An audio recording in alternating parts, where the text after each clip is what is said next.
இன்றைய வசனம் தியானத்தின் தலைப்பு, நீ என்னால் மறக்கப்படுவதில்லை. ஏசாயா 44 அதிகாரம் 21 யாக்கோபே, இஸ்ரவேலே, இவைகளை நினை. நீ என் தாசன், நான் உன்னை உருவாக்கினேன். நீ என் தாசன், இஸ்ரவேலே, நீ என்னால் மறக்கப்படுவதில்லை.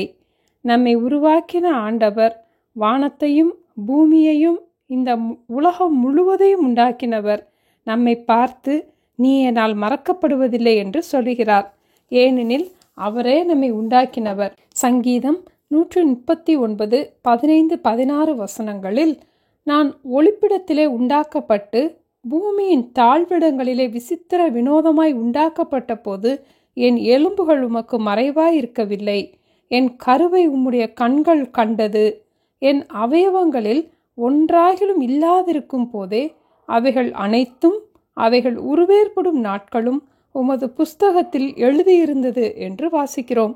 கருவிலிருந்து நாம் உருவாகும் போதே ஒவ்வொரு அவயவமும் உருவான நாட்களை ஆண்டவர் அவருடைய புஸ்தகத்திலே எழுதி வைத்திருக்கிறார்.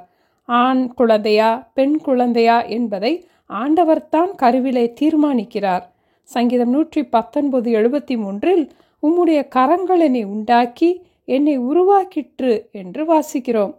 நம்முடைய தசைகள், நரம்புகள், எலும்புகள், தோள்கள், கை விரல்கள், ரேகைகள், நம்முடைய இரத்த மண்டலங்கள், இப்படியாக ஒவ்வொரு அவயவத்தையும் உருவாக்கின ஆண்டவர் நம்மை மறக்க மாட்டார். ஆதலால் தான் தாவீது, நான் பிரமிக்கத்தக்க அதிசயமாய் உண்டாக்கப்பட்டபடியால் உம்மை துதிப்பேன் என்று ஆண்டவரை துதிக்கிறார். நம்முடைய சரீரத்தையே நாம் பிரமிக்கத்தக்க அளவுக்கு அதிசயமாக ஆண்டவர் உண்டாக்கி இருக்கிறார். அப்படி இருக்கும்போது நம்முடைய ஆவி ஆத்துமாவை எவ்வளவு அதிசயமாக நம்மில் உருவாக்கி இருக்கிறார். நம்மை நாம் அறிந்திருப்பதை விட ஆண்டவர் நம்மை அதிகமாக அறிந்திருக்கிறார். ஆண்டவர் நம்மை எப்படியெல்லாம் அறிந்திருக்கிறார் என்பதை பற்றி 139 சங்கீதத்திலே நாம் பார்க்கிறோம். கர்த்தாவே, நீர் என்னை ஆராய்ந்து அறிந்திருக்கிறீர். என் உட்காருதலையும் என் எழுந்திருக்குதலையும் நீர் அறிந்திருக்கிறீர். என் நினைவுகளை தூரத்திலிருந்து அறிகிறீர். நான் நடந்தாலும் படுத்திருந்தாலும் என்னை சூழ்ந்திருக்கிறீர். என் வழிகளெல்லாம் உமக்கு தெரியும். என் நாவில் சொல் பிறவாததற்கு முன்னே இதோ கர்த்தாவே, அதையெல்லாம் நீர் அறிந்திருக்கிறீர். உம்முடைய ஆவிக்கு மறைவாக எங்கே போவேன்? உம்முடைய சமூகத்தை விட்டு எங்கே ஓடுவேன்? நான் வானத்திற்கு ஏறினாலும் நீர் அங்கே இருக்கிறீர். நான் பாதாளத்தில் படுக்கை போட்டாலும் நீர் அங்கேயும் இருக்கிறீர். நான் விடியற்காலத்து செட்டைகளை எடுத்து சமுத்திரத்தின் கடையாந்திரங்களிலே போய் தங்கினாலும் அங்கேயும் உமது கை என்னை நடத்தும், உமது வலது கரம் என்னை பிடிக்கும் என்று தாவீது கூறினார். நாம் எந்த இடத்துல இந்த உலகத்தில் இருந்தாலும் ஆண்டவர் நம்மை காண்கிறார். நம் தலையில் உள்ள முடிகளையும் கூட அவர் எண்ணி இருக்கிறார். அவர் நம்மை மறக்க மாட்டார்.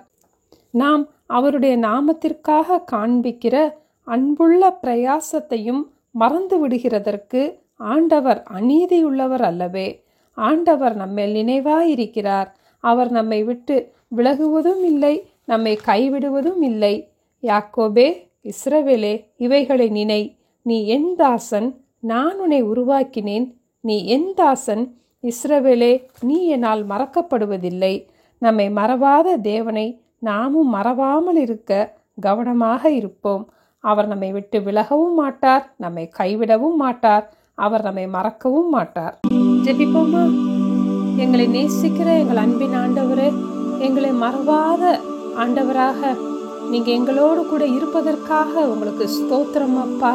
நாங்கள் பிரமிக்கத்தக்க அதிசயமாக எங்களை உண்டாக்கினதற்காக உங்களுக்கு ஸ்தோத்திரம் அப்பா. எங்கள் மேல் நீங்க நினைவாய் இருப்பதற்காக நன்றி அப்பா. நாங்களும் கூட ஆண்டவரை மறவாதபடிக்கு ஒவ்வொரு நாளும் அப்பா உங்களை சந்தோஷப்படுத்த எங்களுக்கு கிருபை தர வேண்டுமாய் இயேசுவின் நாமத்தில் ஜெபிக்கிறோம் பிதாவே. ஆமென். Thank you. Have a blessed day.